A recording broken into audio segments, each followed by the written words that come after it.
What I like most about museums is that the efforts of so many people remain so long after they are gone. They made their marks. If you are an artist, you can hope to achieve that.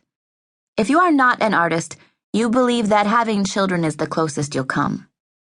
Well, that's what I believe. And anyway, I have always preferred the company of children. I just like to be around them. Whenever my large family gets together on holidays, I sit at the kids' card table. It's so much more relaxing, what with the way the dishes are plastic and manners of any kind optional. So much more interesting, too. No talk about current events, no holding forth by any overweight, overeducated aunt or uncle.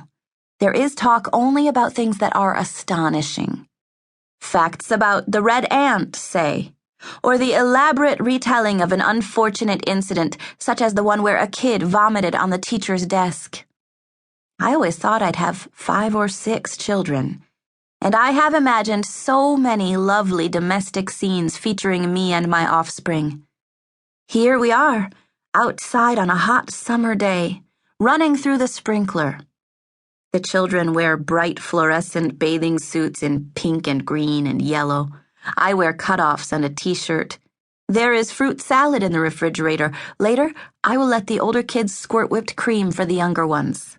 Then, if they pester me enough in the right way, I'll let them squirt it into their mouths. And mine. Or, here I am at the grocery store.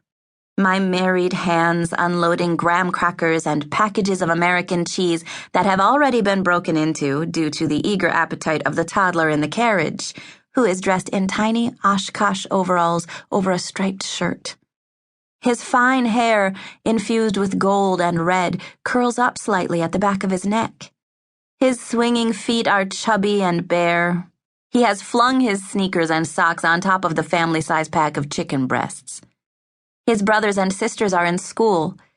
Later in the afternoon, he will stand at the living room window, watching for them to come home, squealing and bending his knees in a little joy dance when he sees them marching down the sidewalk toward him, swinging their lunchboxes in high, bright-colored arcs. I have imagined myself making dinner while my dark-haired daughter sits at the kitchen table. She is making me a picture of a house with window boxes, choosing crayons with slow care. She is wearing yellow turtle barrettes in her hair and a bracelet she made from string. "Hey, Mommy," she says, "do you want flowers on the ground, too?" "Oh, yes," I say, "sure." "Me, too," she says. We smile. I have imagined a fleshy constellation of small children and me, spread out and napping on my big bed while the newest baby sleeps in her crib. The pulled-down shades lift with the occasional breeze, then slap gently back against the windowsill. If you listen carefully, you can hear the small breathing sounds of the children, their soothing, syncopated rhythms.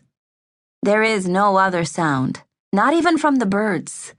The afternoon is holding its finger to its lips. All the children have blankets, and all of them are sucking their thumbs.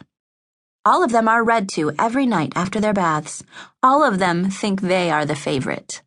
None of them has ever had an illness of any kind, or ever will. I mean, as long as I'm imagining. What I never imagined was the truth. Me, at 36 years of age, lying around on top of my made bed on a beautiful winter afternoon with shades pulled for an entirely different reason, thinking, why didn't I marry Johnny Tranchilla? So he was shorter than I was. He was very handsome and very romantic. He had black curly hair and naturally red lips. He sent me a love note in the mail after our first date, and he was only 19. How brave. His father was loaded. He wore Ouijans with no socks. I could have been happy.